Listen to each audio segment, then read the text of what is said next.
Bonjour les amis et bienvenue dans cette deuxième partie de la 4e foire aux questions de cet été 2024.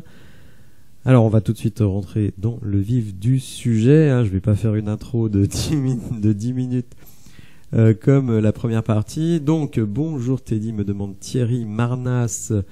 Merci pour ton boulot, pour ton bon boulot. Tu as parlé de recrutement de joueurs supplémentaires en parlant de joueurs libres. Tu penses à qui ? Je pars en vacances pendant un mois, je vais pouvoir oublier l'OL. Donc un supporter un peu désabusé. Alors justement, sur Transfer Market, donc vous pouvez aller voir dans transfert et rumeurs, et vous avez une rubrique sans contrat. Donc ce sont les joueurs pros qui sont libres. Alors vous pouvez les classer par la date de disponibilité ou la valeur marchande. La valeur marchande, c'est intéressant parce que ça vous permet d'isoler rapidement les joueurs qui ont une valeur marchande quand même assez importante et qui sont disponibles. Alors très étonnamment quand même, David De Gea, qui lui est quand même gardien de but, Manchester United, et qui est libre. Je crois même qu'il a été international. Il n'a pas vraiment su s'imposer, mais je suis quand même surpris de le voir toujours libre. Donc voilà, bon évidemment on va pas aller prendre un gardien de but. On a Jesse Lingard qui lui donc est milieu offensif, un joueur anglais de 30 ans libre, c'est quand même pas fréquent, mais j'ai vu des photos récentes de Lingard et je dirais qu'il n'est pas dans la forme de sa vie. On a Sheka qui était à Rennes encore la saison passée, 28 ans. Milieu, alors bon, on a beaucoup de milieux, aucun n'est bon, je crois pas qu'il faut en rajouter un de plus. En fait, c'est la réponse que j'ai fait à Thierry, c'est-à-dire que il n'y a pas énormément de joueurs parmi les joueurs libres qui pourraient nous intéresser. Il faut savoir que même après la fin du mercato, on peut signer des joueurs libres, heureusement d'ailleurs pour eux. On continue avec Oussama Idrissi que je ne connais pas, donc je ne vais pas aller plus loin. Eden Hazard, qui même à 32 ans n'est que l'ombre du joueur qu'il a été. Je crois qu'il avait été même élu meilleur joueur de Ligue 1. Je me demande s'il n'a pas eu aussi un titre en Angleterre de ce style. Mais bon, malheureusement, depuis son arrivée au Real et jusqu'à sa fin de carrière au Real, ça a vraiment été un fantôme. Anwar El Ghazi, que je ne connais pas, un ailier droit de 28 ans, donc quand même. Parmi ceux que je connais, vous savez, je connais relativement bien l'Olympique Lyonnais, je connais pas tous les joueurs du monde. Vous voyez, alors je ne sais pas comment ça se prononce, Mbamin ou Bamin, je ne sais pas. Mina, Reggie Cannon, qui est un Américain, 25 ans, c'est quand même étonnant. Papo Gomez, qui avait été très fort à une époque, et vous voyez, pas de joueurs vraiment qui puissent vraiment nous intéresser. Si vous voyez des joueurs là-dedans qui vous permettent, que vous pensez pouvoir aider l'Olympique Lyonnais, eh bien n'hésitez pas à m'en parler dans les commentaires, allez voir la liste sur Transfer Market. Mais moi je n'ai pas vu là de joueurs vraiment utiles pour nous. Alors, Man Oju me demande: merci pour tes vidéos. Voici une proposition pour redresser le club à court terme, miser sur la stabilité du coach, blanc ou l'âge, donc ce sera ni l'un ni l'autre. Il faut arrêter de remettre en cause le coach dès que les joueurs se ratent sur le terrain. J'aurais voulu cela des boss, à tort ou à raison. Alors, la stabilité du coach, oui, mais un coach qui n'a pas de résultat, malheureusement, il ne tiendra pas longtemps. Moi de toute façon j'étais pour le maintien de Laurent Blanc, donc là sur ce point là j'étais d'accord avec toi. Grosso, comme tous les autres, on verra au résultat. Pour l'instant il y a plutôt un accueil positif, mais si les résultats ne suivent pas, évidemment la tendance va s'inverser très rapidement. Arrêtez de dire dans les médias qu'on n'a pas d'argent. Si tout le monde le sait, personne ne respectera le club, ni en affaires ni sur le terrain. Pire, la démotivation du groupe y est peut-être aussi pour quelque chose. Alors, dire qu'on n'a pas d'argent, c'est vrai. John Textor l'a un peu dit d'une certaine manière dans son dernier message sur son site internet, en disant que on avait des difficultés, qu'heureusement que la DNCG était là pour nous aider. Oui, c'est très mauvais de dire qu'on n'a pas d'argent, mais en même temps, en étant bloqué, enfin en tout cas encadré par la DNCG, on n'a pas vraiment besoin de dire qu'on n'a pas d'argent. Finalement, tout le monde le sait, mais effectivement, le dire, ça n'aide pas. S'interdire d'installer en titu un jeune du centre, même message, envoyé que ci-dessus. Ça, oui, moi je trouve que c'est très mauvais de donner autant de responsabilités à nos jeunes joueurs. Alors, comme on les a tous vendus en 8 mois, donc Gusto, Lukeba et Barcola, il ne reste plus que Ryan Cherki. Je pense que c'est une mauvaise direction. D'ailleurs, on remarque que depuis qu'on fait ça, on ne gagne pas plus. Donc non, les jeunes, ils doivent être remplaçants, utiliser au mieux, maximiser le temps de jeu qu'on leur donne. Mais effectivement, ce n'est pas du tout leur rendre service et pour le coup, ça ne nous donne pas vraiment de résultats que d'installer ces jeunes en titu. Non, ils doivent être là pour donner de la concurrence aux titulaires habituels. Je pense que c'est ce qu'aurait voulu faire Laurent Blanc, même s'il voulait donner encore des responsabilités Lukeba, Barcola et Ryan Cherki. Bon, moi je trouve qu'effectivement, à part quelques rares exceptions, des Kylian Mbappé, des Jude Bellingham qui ont une maturité extraordinaire et qui peuvent être installés titulaires, je pense que nous, nos jeunes, en tout cas ceux qu'on connaît, ils doivent patienter. Ils doivent patienter. On en fait trop rapidement des stars et ça ne rend service au final à personne. Si ce n'est que certains me diront, oui, mais on les a très bien vendus. Alors ça dépend ce qu'on veut faire. Ces joueurs sont déjà partis. Donc si on veut les installer dans la durée et les garder, profiter de leur talent, à mon avis, il ne faut pas faire ça. Si on veut faire des plus-values et dès que le gars dépasse 30 millions, on le vend, faut continuer à faire ça. Mais ça dépend quel est le projet du club. Or, le projet du club, vu que personne ne l'affirme, on ne connaît pas le projet de John Textor. J'aurais voulu avoir ton opinion personnelle sur ces questions de fond, puisque tu aimes te mettre en situation. Question bonus, devrait-on interdire aux joueurs de dire à la caméra qu'ils doivent se remettre au travail après chaque défaite? C'est vrai que, après, moi je trouve que les joueurs, ils sont un peu coincés finalement, parce qu'ils peuvent pas dire grand-chose. En tout cas, ils peuvent pas dire des choses, on va dire, un peu provocatrices. Sinon, ils vont se faire taper sur les doigts. Donc d'une certaine manière, on les oblige à faire de la langue de bois ou à dire des trucs inintéressants. Donc d'ailleurs, vous avez remarqué que je ne fais jamais de débrief de conférence de presse des joueurs parce que finalement, ils disent rien d'intéressant, quoi. Mais c'est pas leur faute, hein, c'est pas leur faute. On les amène en conférence de presse alors qu'ils n'ont pas grand-chose à dire. Laurent Blanc, c'était intéressant parce qu'il disait des choses, on va dire parfois, il disait ce qu'il pensait. J'attends de voir ce que va faire Fabio Grosso si c'est lui l'entraîneur. Mais moi, je ne fais de débrief de conférence de presse que quand il y a des choses intéressantes dites. Et malheureusement pour les joueurs, on n'apprend vraiment pas grand-chose. Et après les matchs, à part dire on a été nul, il faut qu'on fasse mieux. Ils peuvent pas remettre en cause la tactique du coach. Le seul qu'il a fait, c'est Lacazette quand il voulait faire sauter Peter Bosz. Donc non, donner la parole aux joueurs, ils sont coincés. Ils peuvent pas vraiment dire grand-chose, même s'ils auraient des choses intéressantes à dire. Alors, PBLZZ06 me demande, avec l'effectif actuel, penses-tu qu'on peut faire une grande équipe? Alors oui. Comme je l'ai dit, je ne fais pas partie de ceux qui sont pessimistes sur la saison. Je pense qu'avec Laurent Blanc, on aurait quand même pu faire une bonne saison. J'aurais voulu le voir et donc ce sera le cas avec Fabio Grosso avec l'effectif au complet. J'ai d'énormes réserves sur le milieu de terrain. Pour moi, c'est ça le grand fiasco du mercato, c'est d'avoir raté l'amélioration sensible du milieu de terrain. J'espère qu'au mercato d'hiver, on va se débarrasser quasiment de la moitié de nos milieux et de nous amener un ou deux milieux, donc un défensif, un offensif de très haut niveau. Maintenant, on a beaucoup d'argent. En plus, d'ici là, l'OL Reign sera vendu, donc on va rentrer entre les ventes de Lukeba, Barcola, Romain Fèvre, plus les autres, et la vente de l'OL Reign, on va ramener 150 millions dans les caisses. Donc il y a moyen, à mon avis, d'aller chercher un gros défenseur central, un milieu défensif, un milieu offensif, et peut-être un ailier supplémentaire. Peut-être d'acheter Nuama, qui pour le moment n'est que prêté à l'Olympique Lyonnais.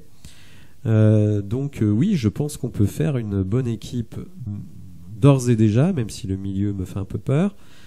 Mais pour le mercato d'hiver, visiblement, on pourra dépenser l'argent qu'on a récupéré sur donc l'année 2024. Donc là, oui, moi je ne fais pas partie des pessimistes sur la saison, mais je ne l'aurais pas été plus ou moins d'ailleurs avec Laurent Blanc. Hein, comme je l'ai dit, pour moi le coach, tant qu'il est compétent, ça me va, je ne demande pas la lune. Alors j'aimerais Sky, qui est très fidèle et très présent sur la chaîne et notamment dans les commentaires, me dit donc bonjour Teddy, merci pour tes vidéos. Parle-nous un peu de toi. Depuis combien de temps suis-tu l'OL et le foot? Est-il un sport que tu as pratiqué ou pratiques encore? Tu sembles maîtriser l'aspect économique et comptable et les sujets sont toujours très objectifs et fournis. Bonne continuation et allez l'OL. Alors parler de moi, effectivement, j'ai pratiqué un sport, mais ce n'était pas le football. J'ai fait du tennis pendant toute mon adolescence, mais j'étais nul à chier. Et pourtant, je me suis beaucoup entraîné, mais j'étais très très mauvais. À 18 ans, j'ai découvert le basketball parce que j'ai vu Michael Jordan sur Canal+, commenté par George Eddy, et j'avoue que ça a été une révélation pour moi. Donc, le sport essentiellement que j'ai pratiqué, c'est le basket. J'ai joué au niveau régional, ça m'a vraiment énormément plu. Par contre, effectivement, je suis le foot depuis que je suis gamin, mais mes souvenirs remontent évidemment à la Coupe du Monde 82, qui était dans nos têtes malheureusement pendant longtemps. Alors, sur les aspects économiques et comptables, oui, c'est mon métier, hein, plus la fiscalité, donc ce sont des sujets qui m'intéressent, d'où certains ont du mal à comprendre pourquoi je suis aussi agacé avec John Textor. C'est parce que avec mes yeux, on va dire de fiscaliste, je suis très embêté, très gêné par des choses qu'il fait. Donc ça m'agace parce que vous savez, les instances qui vont réprimer les dérives, que ce soit sur le plan économique et financier, voire fiscal, ces sanctions, elles arrivent a posteriori.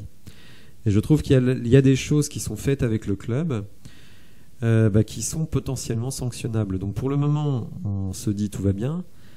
Mais par exemple, je parlais de Nuama un petit peu plus tôt, le transfert de Nuama, pour moi, il est extrêmement gênant.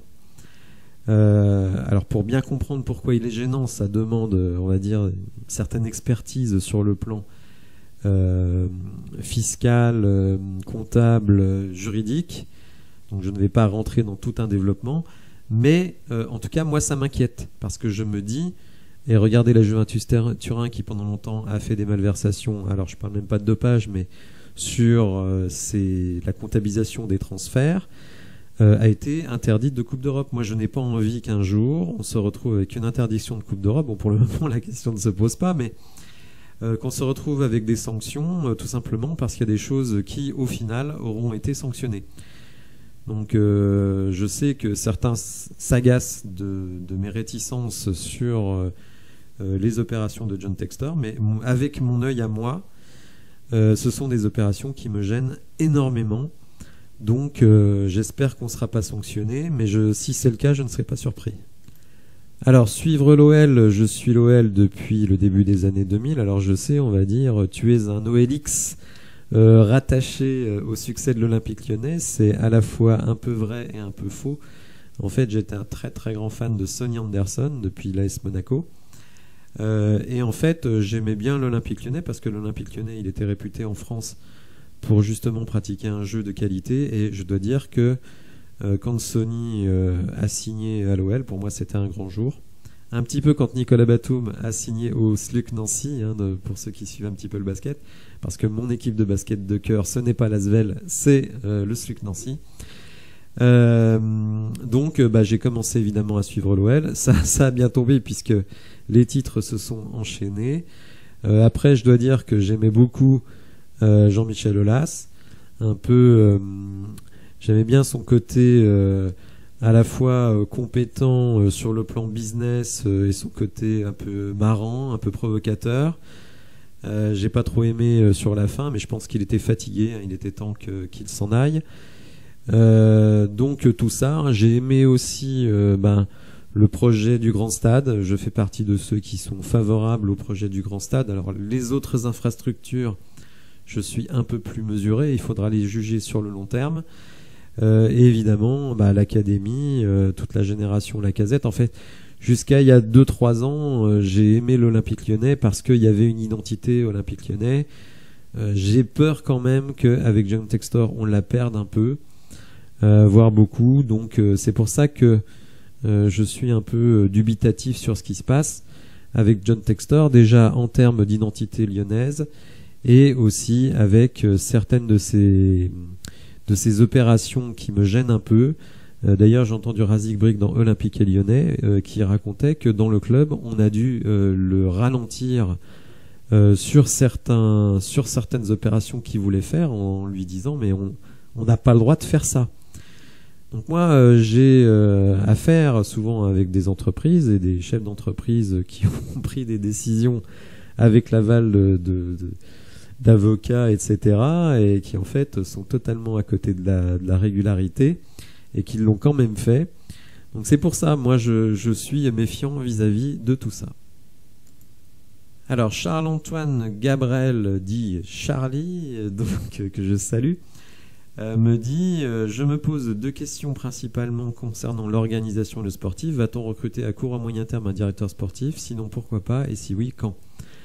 Alors ouais, je pense qu'il y en a besoin. Il y en a besoin. J'étais pas forcément favorable au début dès lors qu'on donnait les mains libres à l'entraîneur et à la cellule de recrutement, sous supervision de Vincent Ponceau et des aspects juridiques et financiers des contrats. Mais pourquoi on n'aura pas de directeur sportif? C'est tout simplement parce que John Textor, il veut faire son business sans que personne vienne l'embêter. Un directeur sportif, ça veut dire déléguer le choix de l'entraîneur, le choix des joueurs, le choix du style de jeu, le choix par exemple de la valorisation des joueurs à une tierce personne, donc le directeur sportif. Et je crois que John Textor ne veut pas ça. Il a dit qu'il allait nommer un directeur sportif au niveau d'Eagle Football. Bon, je ne sais pas si c'est le cas. Mais en gros, il ne veut pas que l'Olympique Lyonnais agisse en entité indépendante. Et donc ça, voilà pourquoi il n'y a pas de directeur sportif spécifique à l'Olympique Lyonnais. Moi, je pense que c'est une erreur pour l'Olympique Lyonnais, mais visiblement pas pour John Textor, puisque j'ai des doutes sur ses intentions. Moi, je pense qu'il voit l'Olympique Lyonnais et ses autres clubs comme des plateformes de trading. Je ne pense pas qu'il ait vraiment d'ambition sportive. Alors si oui, quand? Je ne sais pas. Je ne sais pas. Il faudra qu'on se casse la gueule peut-être davantage pour qu'ils se disent, à la demande par exemple d'un Mathieu Louis-Jean ou du board d'Eagle, qu'il faut un directeur sportif à Lyon. Mais pour le moment, en tout cas, je ne pense pas que ce soit dans les tuyaux. Alors on continue avec Koba qui me pose une question très étonnante. Alors, tout simplement, après ce mercato agité et tout le travail accompli, quelle note tu mettrais à ton mercato, rapport à tes intuitions, les infos que tu as données, etc. Je mettrais un bon 7 sur 10. Alors, j'avoue que je n'avais pas pensé à m'auto-noter, à savoir que je mets pas facilement de bonnes notes, y compris pour moi-même. Et puis par rapport à la concurrence, les autres youtubeurs lyonnais, disons, un bon 9 sur 10. Donc j'ai 7 sur 10 globalement, 9 sur 10 par rapport aux autres. Tu es de loin le plus mesuré de tous, je trouve c'est très appréciable. Alors j'ai du mal à m'auto-évaluer. Ce que je peux dire, c'est que par rapport à mes intentions, c'est-à-dire éviter les fake news au maximum, je pense que ça a été plutôt pas mal. Sur la réactivité, je pense que c'était difficile de faire mieux. En fait, la seule chose qui me ralentit, c'est les considérations techniques. Il faut savoir que mon internet est totalement pourri, dégueulasse depuis 3 semaines que je me bats avec SFR pour avoir un internet qui tourne bien. Donc en fait, sachez que le plus de temps que je passe, c'est à uploader les vidéos sur YouTube. Parce que sinon tout le reste, je pense que je le fais avec la plus grande rapidité. Non, je ne peux pas me mettre de note, mais si vous voulez me mettre une note, n'hésitez pas. Alors par rapport aux autres youtubeurs, je ne vais pas les juger, déjà parce que je les regarde pas tous. et que chacun a à peu près sa ligne éditoriale, hein, c'est pas à moi de la juger, moi j'essaye d'avoir une approche, on va dire, plus factuelle. Après, y a des gens qui préfèrent les gens qui sont plus dans l'émotion, il y a des gens qui veulent tout savoir des rumeurs d'internet. Moi j'essaye, effectivement, je le dis, hein, je lis beaucoup de choses et j'essaye de ne relayer ce qui me paraît cohérent. Donc moi je suis plutôt satisfait de ce que j'ai fait, mais c'est vrai que ça me gêne quand il y a des infos qui ne se vérifient pas. Après, une info, elle peut être vraie à un instant T et finalement ça ne se fait pas. Vous avez vu avec Gattuso, c'était fait à 99%, finalement ça s'est pas fait. Vous avez vu Guido Rodriguez, c'était quasiment fait, finalement ça s'est pas fait. Enfin bon, bref, dans le mercato, faut être modeste, hein, parce que tant que c'est pas signé, il peut y avoir des retournements de situation, hein. Donc je dirais que j'ai fait au mieux. Après, c'est à chacun de voir. Je pense que si la chaîne a doublé depuis le mois de juin en termes d'abonnés, c'est que les gens globalement ont plutôt apprécié le travail que j'ai fait. Alors la prochaine question vient de Tonton. Penses-tu vraiment qu'on a fait un mercato intelligent? Car comme le dit Hugo Guimet, ils vont recruter qualitativement en hiver. Alors, dès lors qu'on était encadré par la DNCG, c'était très très compliqué de faire un mercato de haut niveau. Ça, faut pas se le cacher. Ce qui est plaisant, c'est que finalement, on n'a pas dépensé beaucoup d'argent en indemnité de transfert, puisqu'on avait droit à 23 millions, on a fait même moins. Je pense que les salaires sont très modérés. Donc, s'il y a des flops, ça ne nous aura pas coûté très cher, on pourra les refourguer à droite ou à gauche. Donc, je dirais que au niveau de la défense centrale, Caleta Char, c'est moyen, mais bon, voilà, ça coûte pas très cher. Mata, ça c'est bien. O'Brien, je ne sais pas trop ce que ça vaut, donc je ne vais pas m'étendre sur son sujet. Milieu de terrain, je suis très déçu parce que pour moi, c'était vraiment la priorité numéro 1, mais dès le mois de juin, quoi. Il suffisait de voir notre milieu de terrain pour voir que c'était vraiment notre énorme point faible. Là, je trouve que on a empilé des joueurs moyens, donc dans le foot, beaucoup de joueurs moyens, ça vaut pas un ou deux bons joueurs. D'ailleurs, j'avais dit, si on fait Guido Rodriguez, pour moi, on aura réussi notre mercato, mais on ne l'a pas fait. Donc j'attends de voir ces joueurs à l'épreuve. Pour le moment, Alvero ne m'a pas convaincu. Maitland Niles, c'est pas terrible. Akuoku, on va voir, hein, je crois que personne ne peut rien affirmer sur ce joueur. Alors, le mercato, il est intelligent dans le sens où, dès lors qu'on avait foiré la DNCG, il fallait renforcer la défense à droite, on l'a fait. Il fallait augmenter la densité athlétique du milieu de terrain, ça a été fait. Après, la qualité footballistique, c'est autre chose. Il y a aussi l'arrivée de Nuama, qui, je pense, est quand même la meilleure nouvelle de ce mercato, même si le joueur ne nous appartient pas. Donc, il valorise pas vraiment l'effectif. Et quand même les départs, parce que le mercato, c'est les arrivées, mais aussi les départs. Et là, sur les départs, franchement, il n'y a pas grand-chose à dire. On a fait quasiment carton plein. À titre personnel, je n'aurais pas gardé Le Penant ni Jeffinho, et j'aurais gardé certains joueurs comme Ndiaye par exemple. Mais bon, sur les départs, plutôt bien, même si évidemment ça m'agace que Barcola soit parti, mais bon, je vais pas revenir 50 ans là-dessus. Donc intelligent, je dirais oui, mais évidemment l'encadrement de la DNCG ne permettait pas non plus d'être très qualitatif. Alors après, on verra effectivement cet hiver si on rectifie le tir. Moussa Bleu, quel problème à Lyon? Joueur, entraîneur, dirigeant ou Aulas? Alors, malheureusement, un peu tout le monde, quoi. Comme je le disais plus tôt dans la vidéo, la première partie, les joueurs pour moi ne font pas ce qu'ils doivent faire. L'entraîneur, Laurent Blanc, je pense qu'il était un peu pris de toutes parts, donc il a fait ce qu'il a pu.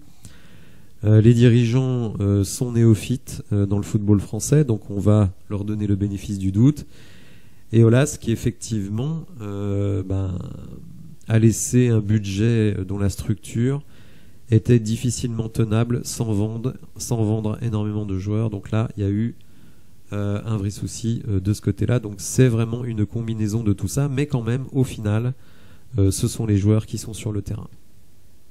Alors, Koba a une autre question à me poser. Est-ce qu'il y a un jour, tu vas parler de la section féminine? Non pas que le foot féminin m'intéresse spécialement, mais c'est quand même un symbole du club, c'est Fenote. Elle a été vendue. La Reine, ça devient quoi? Bref, j'ai rien compris au micmac avec les filles. Et cette Michelle Kang, existe-t-elle toujours? Alors oui, Michelle Kang existe même de plus en plus, puisqu'elle est au bord de l'Olympique Lyonnais, que elle a prêté de l'argent à John Textor. Je pense que elle a beaucoup d'argent déjà, donc ça c'est quand même une bonne chose. Et que elle, pour le coup, elle a un vrai projet, elle a une vraie ambition avec les filles. Mais il faut dire aussi, et ça c'est quand même très important, c'est que réussir chez les filles, ça coûte quand même beaucoup moins cher. C'est-à-dire que l'Olympique Lyonnais, c'est un très très gros budget du foot européen, c'est un budget d'une 15 ou 20 millions, hein, donc évidemment on ne parle pas du tout des mêmes enjeux. Alors les Fenotes n'ont pas encore été vendus en tant que tels, puisque tant que l'on possède l'OL Reign, Michelle Kang ne peut pas acheter les Fenotes, parce que sinon il y aurait conflit d'intérêts. Donc quand l'OL Reign sera effectivement vendu, là, elle pourra acheter vraiment la section féminine. Pour le moment, il y a eu un transfert, je dirais, de propriété, mais uniquement sur le plan comptable et pas sur le plan juridique. Donc ça se fera une fois que l'OL Reign sera fait, puisque comme elle détient une autre franchise américaine, elle ne peut pas détenir les Fenotes dans l'OL Group, puisque l'OL Group détient l'OL Reign. Voilà, donc ça va se faire. L'OL Reign, donc j'ai lu récemment que ce serait vendu avant la fin de l'année. Donc je pense qu'elle... Alors moi je ne m'intéresse pas non plus au foot féminin, mais tout simplement parce que l'OL masculin, ça demande déjà énormément de boulot. Alors en plus, le foot féminin, je pense que la Ligue des Champions féminine, elle est pas mal, mais la division 1... Arkema, bon, vous avez deux équipes, hein, l'Olympique Lyonnais et le PSG, et sinon c'est des 4-0, des 5-0 avec toutes les autres équipes. Donc bon, ça a tendance quand même à se resserrer en termes de niveau, mais il y a vraiment des grosses différences.